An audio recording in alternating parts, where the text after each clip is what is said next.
আসসালামু আলাইকুম রহমতুল্লাহি ওয়া বারাকাতুহু। আলোচনার বিষয় রাখতে চাচ্ছি অশ্লীলতা। আজকের সমাজে যদি আমরা আমাদের হারাম উপার্জন, অশ্লীলতা এবং নেশা, এই তিনটা বিষয় যদি বাদ দেই, আমাদের মুসলমানদের তেমন কোনো আর গুনাহ খুঁজে পাবে না কেউ। আমাদের অধিকাংশই আমরা একই অপরাধ বারে বারে লিপ্ত, সেটা হচ্ছে জিনা ব্যভিচার। আমাদের অধিকাংশ আমরা হারাম, জঘন্যতম হারামে লিপ্ত হই শুধু উপার্জনের জন্য। মিথ্যা বলি, ডাকাতি করি, চুরি করি, দুর্নীতি করি, ধোঁকাবাজি করি, কৌশল করি, শুধু উপার্জনকে লক্ষ্য রেখে। এবং খাওয়া দাওয়ার ক্ষেত্রে টেলিভিশনে এমন কেউ কিছু খাচ্ছে, সিনেমা নাটকে এমন কেউ কিছু খাচ্ছে যা খাওয়ার ট্রেন্ড। যেমন বিয়ের খাওয়া, একটু 5 স্টার হোটেলে গিয়ে মাঝে মধ্যে পাবে যাওয়া, বড় কোনো মেহমান আসলে একটু 2 বোতল অথবা 2 গ্লাস মদ নিয়ে এভাবে একটার সাথে একটা বাড়ি দিয়ে খাওয়া। It's look so nice and so smart man. Yeah, মানে যদি এটা না হয় তাহলে আমাদের অতটা স্টাইলিশ মনে হয় না নিজেকে। এর পূর্বে একটু কথা বলি আপনাকে, সেটা হচ্ছে আল্লাহ সুবহানাহু ওয়া তাআলা কোরআনুল কারীমে বলছেন যে কুল, বলো, তাআলাউ আতলু মা হাররামা রাব্বুকুম আলাইকুম, বলছেন যে বলো, এসো, তোমাদের প্রতিপালক তোমাদের জন্য যা নিষিদ্ধ করেছেন তা তোমাদেরকে পড়ে শোনাই। আল্লাহ রাসূল সাল্লাল্লাহু আলাইহি সাল্লামকে আল্লাহ বলছেন আপনি আপনার উম্মতকে ডেকে বলেন, কি বলেন? তাআলাউ, আসো, আতলু মা হাররামা রাব্বুকুম আলাইকুম, তোমাদের পড়ে শোনাই যা তোমাদের প্রতিপালক তোমাদের জন্য নিষিদ্ধ করেছে, হারাম করেছে। তা কি? আল্লা তুশরিকু বিহি শাইআ, তোমরা তোমাদের রবের সাথে অংশীদারিত্ব করবা না। ওয়া বিল ওয়ালিদাইনি ইহসানা, পিতামাতার সাথে সৎ ব্যবহার করবা। ওয়ালা তাকতুলু আওলাদাকুম মিন ইমলাক, এবং দরিদ্রতার ভয়ে তোমাদের সন্তানদের হত্যা করবা না। কেন? আল্লাহ বলছেন আপনি এদের পড়ে শোনান, নাহনু নারযুকুকুম ওয়া ইয়্যাহুম, ওদের পড়ে শোনান যাতে সন্তান সন্ততি হত্যা না করে রিজকের ভয়ে। কেন আল্লাহ বলছেন নাহনু নারযুকুকুম, আমরাই তোমাদের রিজিক দেই, অন্ন, বস্ত্র, সুস্থতা, খ্যাতি, সম্মান, যা কিছু আছে সব কিছু আল্লাহই দেয়। ওয়া ইয়্যাহুম, এবং যাদেরকে তোমরা হত্যা করো রিজকের ভয়ে, মানে এদেরকে কি খাওয়াবা? এদের ভরণ পোষণের ভয়ে যাদের হত্যা করো ওদেরও আমরাই ভরণ পোষণ দেই, আমরাই রিজিক দেই ওদের। ওয়ালা তাকরাবুল ফাওয়াহিশা মা যাহারা মিনহা ওয়া মা বাতান, ইয়া হাবিবুল্লাহ, আল্লাহ বলছেন পড়ে শোনান ওদের, ওয়ালা তাকরাবুল ফাওয়াহিশ, পড়ে শোনান আপনার উম্মতদের, তোমরা অশ্লীলতার কাছেও যেও না, তোমরা অশ্লীলতার কাছেও যেও না। মা যাহারা মিনহা ওয়া মা বাতান, যা দেখা যায় আর যা দেখা যায় না। কোনটা দেখা যায়? ওই যে গ্রামের কোনার দোকানে, চায়ের দোকানে সিনেমা, নাটক, গান বাজনা, আইটেম সং চলে, দাদা নাতি, চাচা ভাতিজা, দোকানদার, কাস্টমার সবাই একাকার হয়ে দেখে। একটা সময় টাকা দিয়ে সিঙ্গারা খেয়ে দেখতো, যখন দেখতে দিত না ওয়ালটাকে, ওই বেড়াটাকে ফুটো করে এভাবে দেখতো। এটা ছিল প্রকাশ্যে অপরাধ সবার। ওই যে বিয়ের গায়ে হলুদে রং বেরঙের কাপড় পরে নারী তার সৌন্দর্য প্রকাশ করে, পুরুষ তার দৃষ্টি অবনত নিম্নগামী না করে এইভাবে ডাঙর ডাঙর চোখে ওই নারীর সৌন্দর্য সে উপভোগ করে। এগুলো হচ্ছে প্রকাশ্যে অপরাধ। গোপনে অপরাধ আপনাদের চাইতে আমি ভালো জানবো না ভাই। ও যা কটা সিম কার্ড, তা কটা অপরাধের হিস্ট্রি, ও যা কটা চিঠি, যা কটা এলাকায় চাকরিতে গেছেন, পড়তে গেছেন, ওই কটা এলাকায় ইতিহাস আপনার আছে গোপনে, আপনি জানেন, আল্লাহ জানে, আর কেউ জানে না। ও আমি জানি না। প্রকাশ্যে দুটা না হয় বললাম আপনাকে আমি।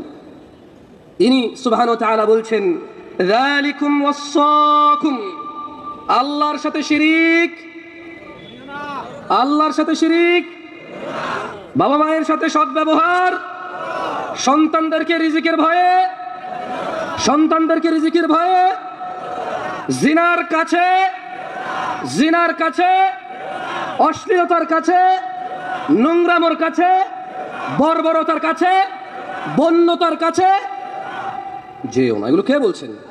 আল্লাহ বলছেন। তিনি বলছেন ওয়ালা তাকতুলুন নাফসাল্লাতী হারামাল্লাহু ইল্লা বিল হক। এরপর তিনি বলছেন যালিকুম ওয়াসাকুম বিহি লাআল্লাকুম তাআকিলুন।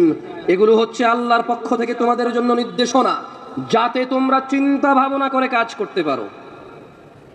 উপস্থিত ভাই আমার, যুবক অথবা বৃদ্ধ, সুস্থ এবং অসুস্থ, দরিদ্র এবং সচ্ছল, উপস্থিত আমার বোনরা, সুস্থ এবং অসুস্থ, দরিদ্র অথবা স্বচ্ছ, আপনাদের বলি এগুলো হচ্ছে আল্লাহর পক্ষ থেকে নির্দেশ, যাতে আমরা চিন্তা ভাবনা করতে পারি।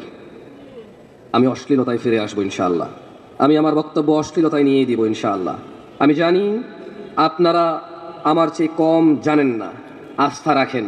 এখানে কথা বলতে উঠেছি, কখনো এরকম অনুভব করে কথা বলছি না যে আমি অনেক বুঝি আপনারা বোঝেন না, আর যা যা বলি তা আমার হয় না, শুধু আপনাদের এই অপরাধগুলো হয়।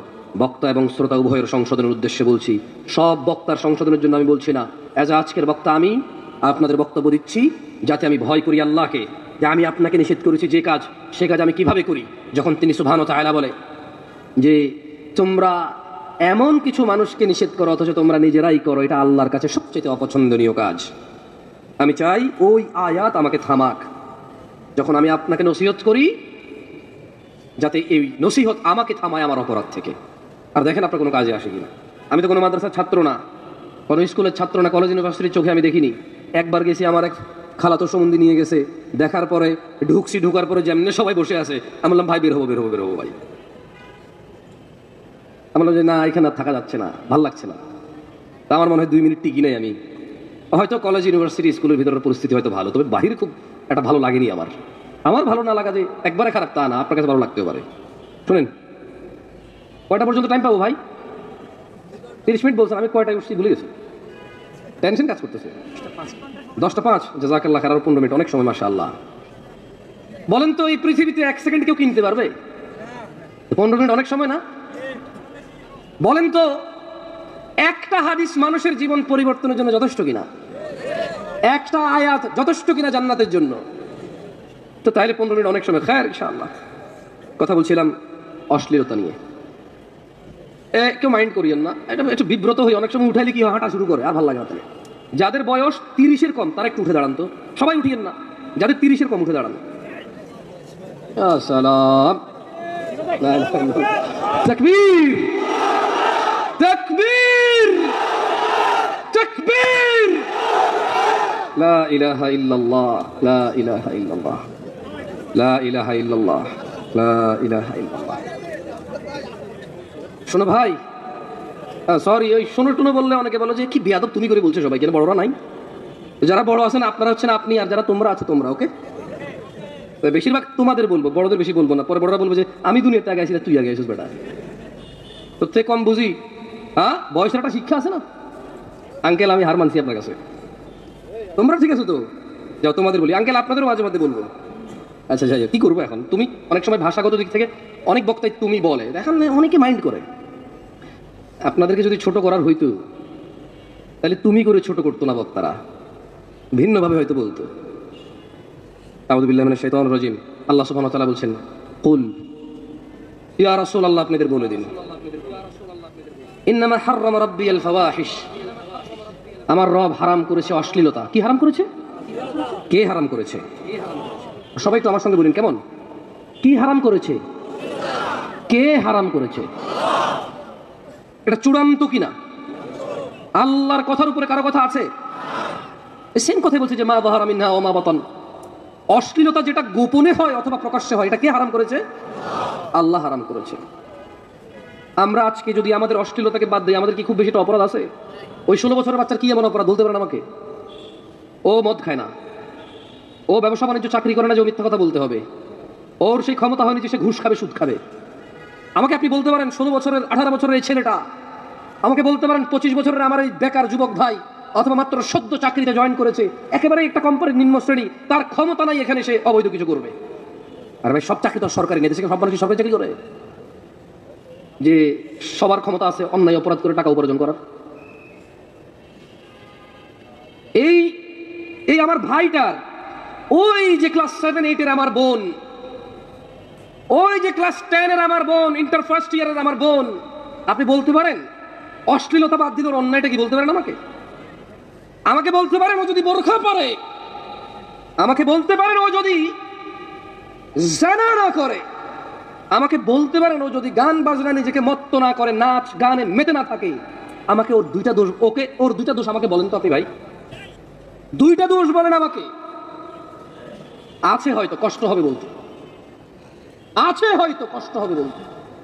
এই যে আমার ভাই 30-এর নিচে এখানে বসে আছে, ওর জানা ব্যভিচার, অশ্লীলতা, গান বাজনা, এসব নাচ গান, উদাসীনতা যদি বাদ দিয়ে দেয়, আমার এই ভাইটার 5টা দোষ আমাকে বলেন তো আপনি। কষ্ট হবে আপনার দোষ বের করতে আমার ভাইয়ের। মুসলিমরা এত বদনাম কেন? প্রবৃত্তির শিকার হয় তাই। মুসলিম আল্লাহ কি পছন্দ করে এখন আর তা পছন্দ করে না, ওর কি ভালো লাগে তা পছন্দ করে। ওর কুদওয়ার মুহাম্মদ সাল্লাল্লাহু আলাইহি ওয়াসাল্লাম নাই। ও এখন খেলোয়াড়দের পিছে ছুটে, আল্লাহর রাসূল কি বলেছে সে তার ধার ধারে না। কোন নায়ক কি পড়ছে, কোন গায়ক কি গাইছে, কোন খেলোয়াড় চুল কেমনে কাটছে, কি প্যান্ট পরছে, কি গেঞ্জি পরছে, এটাই তার প্রধান লক্ষ্য এখন। আল্লাহ আমাদেরকে বোঝার তৌফিক দান করুন। একটা হাদিস বলে আমি আমার বক্তব্যের একদম শেষের আগের পর্বে আসবে, পরে কয়েকটা আয়াত করে আপনাদের শোনাবো ইনশাআল্লাহ। দেখেন আপনাদের কোনো কাজে আসে কিনা, দেখেন হৃদয় কম্পিত হয় কিনা। আহা, ফিরাউনের গল্প শুনেছেন, কোরআন যেহেতু খুলে দেখেননি, হাদিস যেহেতু পড়েননি, এত যেহেতু ইন্টারেস্ট নাই, ও যতই কোরআন সুন্নাহ হোক, বছরে 2 বছরে একবার শুনে আপনার কাছে গল্পই মনে হতে পারে এটা। আপনি শুনেছেন পানিতে ডুবে মরেছে, আপনি শুনেছেন নমরুদ, শুনেছেন মশা ঢুকে কেউ মরেছে, আপনি এগুলো শুনেছেন, আপনার কাছে এগুলো গল্প, কৌতুক, কিচ্ছা কাহিনীর মতোই মনে হয়। যেহেতু আপনি আর ধার ধারেননি, এগুলো কি আসলে, যেহেতু আমি ধার ধারেনি, আমার কাছে এরকম মনে হতে পারে। এই জন্য একটা হাদিস বলি, দেখেন, আমার সাথে পড়তে পারবেন, মক্তবে ফিরে যেতে পারবেন। সময় আসছে মক্তব ঘরে ঘরে, পাড়ায় পাড়ায়, বিল্ডিং এর নিচে নিচে চালু হওয়ার সময় আসছে। এসব কেজি, সোয়া, পোয়া, এগুলো কোনো কল্যাণ নাই, কোনো কল্যাণ নাই। এসব টন মনে কল্যাণ আছে বাচ্চার মক্তবে। আপনি ওকে আল্লাহর সাথে বিচ্ছিন্ন করেছেন, ও আপনাকে নিজ থেকে বিচ্ছিন্ন করে বৃদ্ধাশ্রমে প্রবেশ করিয়েছে। যে তাকে পানি থেকে, যে তাকে মৃত্তিকা থেকে উঠাবে, আপনি তার সাথে পরিচয় করতে সন্তানকে ব্যর্থ হয়েছেন। আপনার সন্তান আপনার পরিচয় দেয় না, এতে আপনি ব্যর্থ হয়েছেন। দেখেন আমার সাথে হাদিসটা পড়েন। আয়েশা রাদিয়াল্লাহু আনহা আন্না রাসূলুল্লাহ সাল্লাল্লাহু আলাইহি ওয়াসাল্লাম, সবাই বলেন লজ্জার কিছু নাই, কি আসে যায়, আমিও তো বলতেছি। আমি বললে যদি বক্তা হই, আপনি বললে তো বক্তা হবেন না। যদি আমি বলে বক্তা হই, আপনি বললে কি হবেন? আজকের এই ইসলামিক কনফারেন্সের বক্তা আমরা সবাই। চলেন সবাই মিলে বলি। বলেন আয়েশা রাদিয়াল্লাহু আনহা থেকে বর্ণিত, তিনি বলেন রাসূল সাল্লাল্লাহু আলাইহি সাল্লাম বলেছেন, ইয়া উম্মাত মুহাম্মদ, সবাই মন খুলে, একদম মন খুলে বলেন যাতে এটা মগজে ঢুকে যায়। ইয়া উম্মাত মুহাম্মদ, হে উম্মত মুহাম্মাদি, মা আহাদুন আগিয়ারা মিনাল্লাহ, তোমাদের মধ্যে কেউ আল্লাহর চাইতে অধিক মর্যাদাবান নয়। আইয়ারা আবেদাহু আও আমাতাহু তাজনি, তিনি সুবহানাহু ওয়া তাআলা ওনার কোন বান্দা, ওনার কোন বান্দি এদের জিনা করা অবস্থায় দেখতে চায় না। কে দেখতে চায় না? কে কে? এমন কোথায় তুমি যাবা যেখানে তিনি দেখে না? এমন কোথায় যাবা? কোন সে হোটেল, কোন সে নগর, কোন সে শহর, কোন সে পাড়া, কোন সে চিপা, কোন সে চাপা, যেথায় তিনি দেখে না? বলতে পারো? বলতে পারো তুমি কম্বলের নিচে মোবাইল ঢুকে গেলে উনি দেখে না? বলতে পারো? উনি দেখে। আর উনি বলছেন আল্লাহ অধিক মর্যাদাবান সবার চাইতে। উনি দেখতে চায় না ওনার কোন বান্দা, ওনার কোন বান্দি জিনা করতে, উনি দেখতে চায় না। বলছেন ইয়া উম্মাত মুহাম্মদ, হে উম্মতে মুহাম্মাদি, সাল্লাল্লাহু আলাইহি ওয়াসাল্লাম, লাউ তা'লামুনা মা আ'লাম, আমি মুহাম্মদ মুস্তাফা যা জানি ও উম্মতরা যদি তোমরা জানতা, লাদহিকতুম কলিলা, অল্প হাসতা, ওয়ালা বাকিতুম কাসীরা, অধিক কাঁদতা। সরি ভাই, বহুত চিন্তা করে আসছি, উত্তরা অনেক পয়সা এলাকা আসছি, খুল হয়ে কথা বলতে পারি নাই, দুঃখিত। এর চাইতে খেপেই গেছি আমি। আমার এই অভ্যাস কবে যে বদলাবে, এই দোষ আর আমার যাবে না। বাংলাদেশে এই দোষ নিয়ে মরতে হবে। তোমরা আস্তার আগে আমি চিন্তা করছি, শেখ এত সুন্দর একটা বক্তব্য দাওয়াত দিছে, উত্তরায় যাচ্ছি, সুন্দর সুন্দর বিল্ডিং, পরিষ্কার পরিচ্ছন্ন রাস্তাঘাট, লোকজন বেশিরভাগই সচ্ছল, মাশাআল্লাহ, ইংরেজিতে কথা বলা মানুষ, সুন্দর বাংলায় কথা বলা মানুষ, গাড়ি বাড়িওয়ালারা আসবে। I am going to do something next level, এমন কুল হয়ে কথা বলবো, পারলাম না। I am really sorry about that. আসলেই পারি নাই। শুরুতে কত আস্তে আস্তে শুরু করছিলাম না, আমি আমার আমিত্বে চলে আসছি।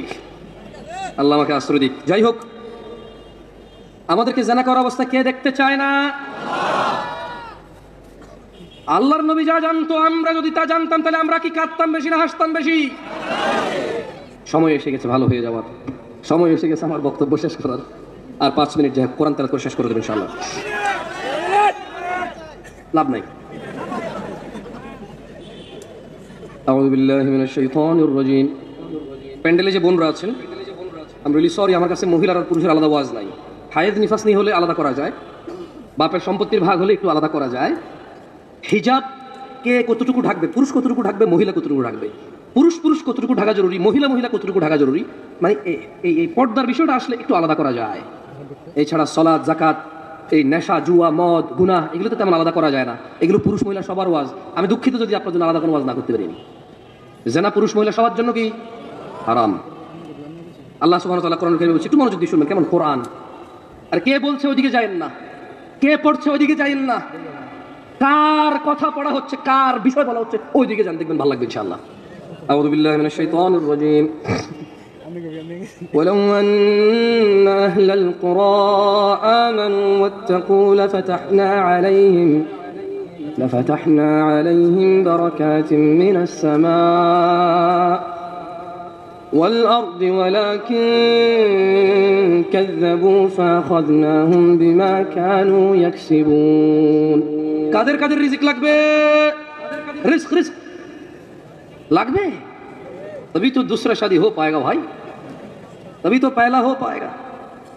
अरे উদাহরণ দিলে লেট হয়ে যাবে, ছোট্ট উদাহরণ দিতাম। গত পরশু আমার কাছে এক ভাই প্রশ্ন করছে, শেখ আমাকে হেল্প করেন। বললাম যে তোমার কি হয়েছে? বললো যে আমি একটা মেয়েকে ভালোবাসি, ওই মেয়ে আমাকে ভালোবাসে। দেখলাম তো, বললো যে এখন ওই মেয়ের বাপ আমি বেকার দেখে আমার কাছে মেয়ে দিয়ে দিবে না, আমি যাবো বিদেশ। বললাম তো তুমি বিদেশ যাও, তো প্রবলেম কোথায়?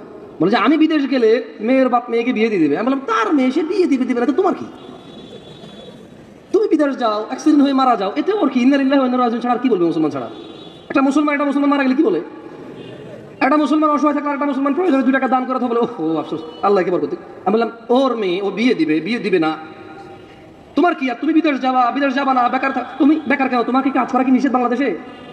বাংলাদেশ সরকার কি তোমাকে বলে দিচ্ছে তুমি কাজ করতে পারবে না, তার দণ্ডনীয় অপরাধ হবে তোমার, তুমি বেকার কেন? কারণ তোমার পছন্দ মতো কাজ দেখে তুমি বেকার। তো বললো যে আমি যদি ওই মেয়েকে নিয়ে পালাই যায়, এখন আমাকে বলেন আমার করণীয় কি? আমি বললাম তোমার দাদা কি তোমার দাদের নিয়ে পালাইছিল? না। তোমার নানা কি তোমার নানির নিয়ে পালাইছে? না। তোমার আম্মারে কি তোমার বাপ পালাই নিয়ে বিয়ে করছে? না। তো তুমি পালাবা কেন? পালায় তো চোর ডাকাত। কে পালায়? চোর ডাকাত, খারাপ মানুষ পালায় কেন? মার খাবে, দাঁড়াইলে মারবে। কোন মানুষটা পালায় বলতে পারেন? দাঁড়াইলে মার খাবে। এছাড়া মানুষ কেন পালাবে? যার অকারেন্স নাই সে যখন দ্রুত যাবে বলবে যে তাড়াহুড়া করে যাচ্ছে। কি করে যাচ্ছে? জলদি যাচ্ছে। কিন্তু পালা এই শব্দটা কার সাথে আসে বলতে পারেন? দাঁড়াইলে মার খাবে সেই পালাচ্ছে, রাইট? তো বললাম মানে বুঝলাম না। আচ্ছা, জমজমের পানিকে যদি কেউ মদ বলে, কেউ সহ্য করবেন? শুকরকে যদি কেউ গরু বলে, সহ্য করবেন? ও বিয়ে করেনি, মেয়ের সাথে কথা বলে, মেয়ে বিয়ে করেনি, ওকে ওর সাথে কথা বলে, এটা কি জেনে না ভালোবাসা? আপনারা সবাই এটাকে ভালোবাসা বলেন নাকি জানা বলেন? না না, সবাই বলে ভালোবাসা, বলা কেউ জানা বলে না। যত পোলাপান প্রশ্ন করে সবাই তো বলে ভালোবাসে, যত মেয়ে প্রশ্ন করে তারাও বলে ভালোবাসে। এদেশে জমজমের পানিকে মদ বললে মানুষ বোঝে যে এটা ভুল কথা। এদেশে শুকরের গোশতকে গরুর গোশত বললে মানুষ বুঝতে পারে এটা ভুল কথা। এদেশে জানাকে ভালোবাসা বলে, কেউ এর প্রতিবাদ করে না। ও কত নিচে নামছে অশ্লীলতা আসার কারণে। আল্লাহ বলেছে জানা, রাসূল বলেছে জানা, কোরআন বলেছে জানা, হাদিস বলেছে জানা, আলেম বলে জানা, হুজুর বলে জানা, ওর মা বলে জানা, ওর বাপ বলে জানা, ওর সমাজ বলে জানা, ওর দিন বলে জানা, ওর নিজে জানে জানা, ও বলে ভালোবাসা। ও বলে কি ভালোবাসা? বিয়ে করে না, এটা নাকি ভালোবাসা? তাহলে জানা কোনটা? তাহলে জানা কোনটা? এটা যদি ভালোবাসা হয়, জানা কোনটা? আল্লাহ আমাদেরকে বুঝার তৌফিক দান করুন। যে কোরআন তেলাওয়াত করলাম না বেশি। আজকের এই উপস্থিতি যারা আছেন, যারা ইলম অর্জনের জন্য এতটুকু এসেছেন, রাসূল সাল্লাল্লাহু আলাইহি ওয়াসাল্লাম বলছে যে ব্যক্তি ইলম অর্জনের জন্য আল্লাহর রাস্তায় বের হয়, আল্লাহ সুবহানাহু ওয়া তাআলা তার জন্য জান্নাতের রাস্তা সহজ করে দেন। ছোট ভাই আমার, যদি কোনো হারামে লিপ্ত থাকো, খবরদার এখন স্টপ করো। তুমি তো মারাও যেতে পারো, আর তুমি যাকে পছন্দ করো সেও তো মারা যেতে পারে।